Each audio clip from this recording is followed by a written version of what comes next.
Hello, everyone, and welcome to Money with Soul podcast.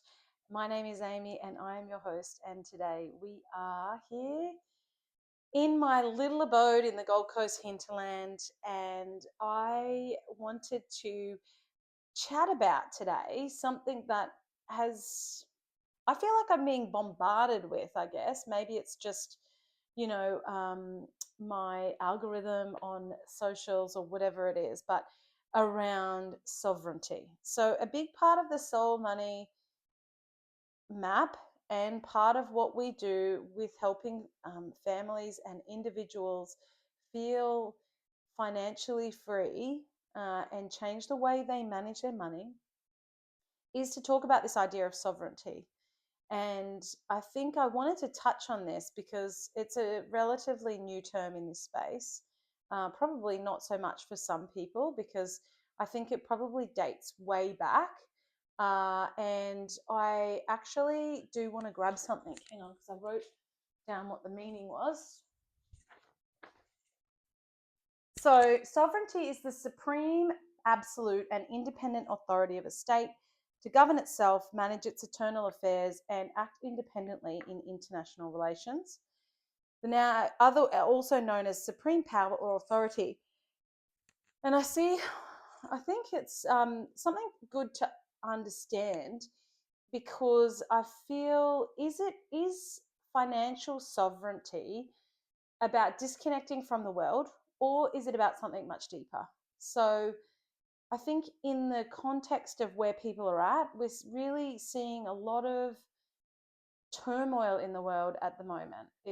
And there is this huge, I feel, uprising of distrust and overwhelm and the sense that people don't want to feel controlled by external parties. We want to take back our independent personal power, which it's really about, I think it's really about doing that. So coming back into sovereignty for me and why I feel as though I want to sort of, there's what we see a lot on like social media and people doing some really great things and kudos to them, um, is this extreme view of being completely disconnected from the world of any sort of system.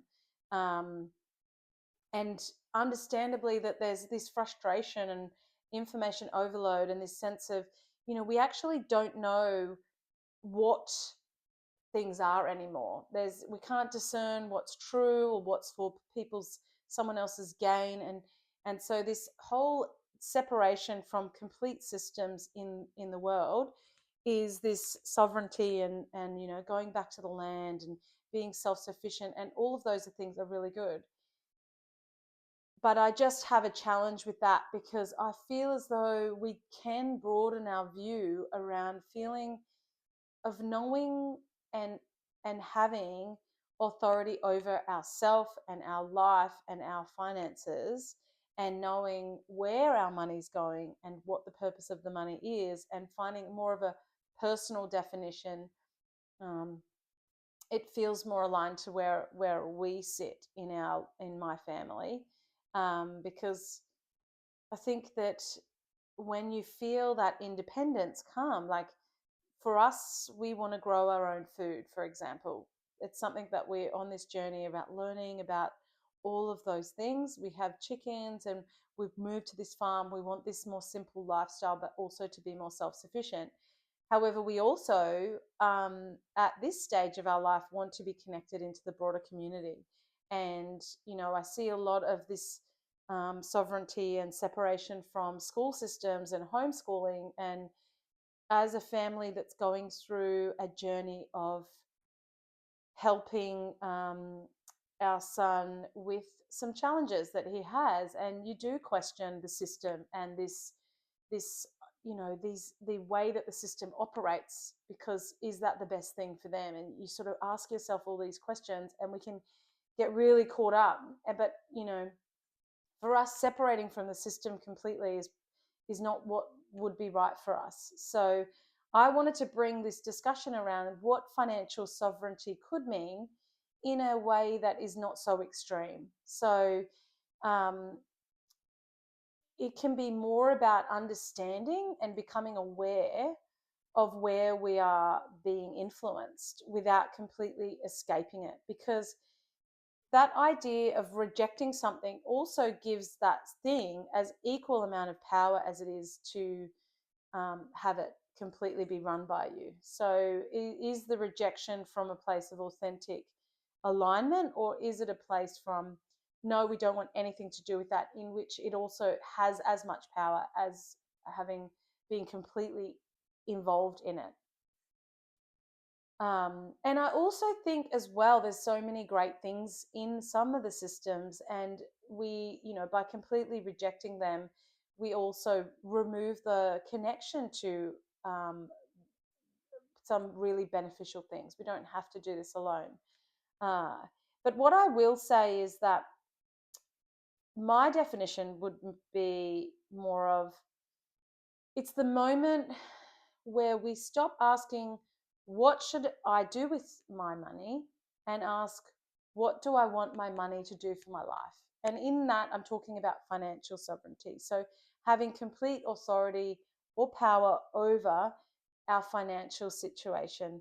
And this is something that I often see, is that people sit in a place of information overload. They could be really like either too controlling or completely out of control. There's this distrust or this overwhelm of the system, and so we don't leverage it as best we could. And I think we also don't make decisions from a place of, well, how is money supporting the life that I want? And that is just a change in perspective to create more responsibility in ourselves to make the decisions that, are hard, because change is hard, and it might mean giving up that high paying job to go to something less paying so that you have more time and flexibility. That's a decision that is around taking that power and control over our life. And and also, I wanted to touch on, if we are going to create that complete financial, our sovereignty in ourselves, it's understanding what is influencing us that we may not have that sovereignty over. So family beliefs, being in a family with really strong beliefs about money and about work and about what we should be doing with our life, social expectations, and recognizing where those expectations are having too much sway in the decisions that we're making. So that can be in school communities, it can be in work communities, it could be in friend groups that have long-standing friendships, that is just the way things are done, and there's this expectation that we are a certain way and therefore we must uphold that expectation. Career norms, so is and in my broader family, there's some my nephews coming into that adulthood or early adulthood, and is the career norm, of go to school, go to uni, go get a great job and earn a good wage, and all of those career norms. Being able to step back and step outside the box of, well, what is a opportunity that is both suitable and that will progress, and where can I grow and where can I learn? Like, it's just amazing how many opportunities there are in our world today, for things not to be done always the way that they've always been done. Media and financial media, and I think recently there's been a lot of media around what's happening globally, what's happening in the world, and it's chaos. If I feel like it's just this chaos, but that influences us in what we do and how we live and how our world works. And so it's understanding that, and I think knowledge also of where these influences are coming into our decision making is empowering us to understand, well, am I being influenced by this? Am I okay with this? Am I not okay with this? Where is my alignment, and where am I feeling is the right thing for me? And one that I think I've been is lifestyle. I get stuck in this sometimes, is lifestyle comparison. So seeing all of the homeschooling things and seeing people living on the road, like that sounds so great. And like um, it just looks so beautiful. But is that is that where it is right? If it's right for you, it will happen for you, if that makes sense. Like if we come back to that principle of the soul money map, is what you are seeking is seeking you. And if you have faith in that, then everything will lead you to that path. It might not look the way that you originally thought, but that freedom lifestyle may look different than the next person's, and that's okay. That doesn't mean that there's only one way of creating this sovereignty in our life. There's so many different ways of taking back that control and that power, and knowing that we can rely on ourselves and rely on our decision making to achieve what is the right thing for us. And how would life look like? So as an action, and over that, and I think this is a really powerful um, exercise, is to put down, family beliefs, social expectation, career expectations, media, lifestyle, and in media include things like Instagram. Where are you being influenced? And if we took all of that away, what would life look like? Would it look the same as what it does today? And I think we all have the answers within ourselves to ask those questions. The real challenge is do we actually ask ourselves enough of, am I in my power and authority of what I want in my life? Am I taking ownership over the decisions and the person that I am showing up to be? And is that the person that I am fully in my heart expressively aligned to? And, you know, if we ask good questions, we get the answers that we need. So I feel like that's where I'm going to sit with this week, and sitting with um, the meaning of sovereignty in our life, and the meaning of taking back that power and control where we may have just let it slip out towards other people or to other things or to social norms or to the system. We don't have to take everything that is told to us as absolute truth. Even if someone is in a position of authority in what they do, we have to actually ask ourselves, does this feel right for me? Or is that, and question that. Discernment is the one of the hardest things for us to do when there's just so much information out there, and there's just so many people saying all these things, and it's hard to actually discern what is really feeling right for me, and getting into that place of, am I coming from a place of ego and old story and belief and influences, or am I coming from a place of my heart, my mind, and my soul? And that heart, mind, soul connection will have a very different feeling than from, I'm trying to uphold an image of who I am in the world because that's what I've been told and that's what I feel is the right thing to do.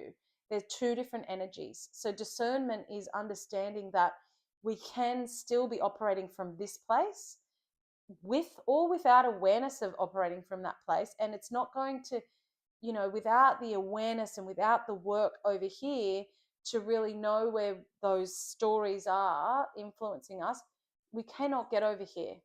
The work is to really bring ourselves back into that heart, mind, and soul alignment, which is sitting down in the morning, and like I feel like I say, like sitting down in the morning and asking ourselves, who am I showing up to today? Where am I being my highest truth? Where am I being my highest expression? Am I in my power, or am I being influenced? And so they're the questions that we can ask in that process, and discernment comes from this place, will guide us to the right next step. And so anyone else's definition is not yours. And I feel as though that's something I wanted to really explore in this conversation is, do we all have the same definition of what financial sovereignty looks like? Or is it something that is a personal definition? Is it being completely rejecting the systems of financial institutions, governments, of any of those things, and being completely self-sufficient? Or is there a different way of feeling into financial sovereignty where we have full understanding and awareness and power and authority over our decisions? I don't know which one is the right one for you, but for me, I feel that um, there's this growing energy of wanting to challenge, wanting to not take automatic system response. And so this is where it's like we also need to challenge what our definitions are and explore if they're still serving us in our life, in our decisions, in our wealth journey, in our soul money map. And these are the things that will guide us to the right answer, the right person, the right resource, whether it's doing the Soul Money Map course and exploring some of these conversations and topics in more detail for ourselves with the tools that we provide, or whether it's simply just picking up a book and reading it that you've been drawn to. So I'll leave it there, but I just wanted to say thank you, and I look forward to chatting next week.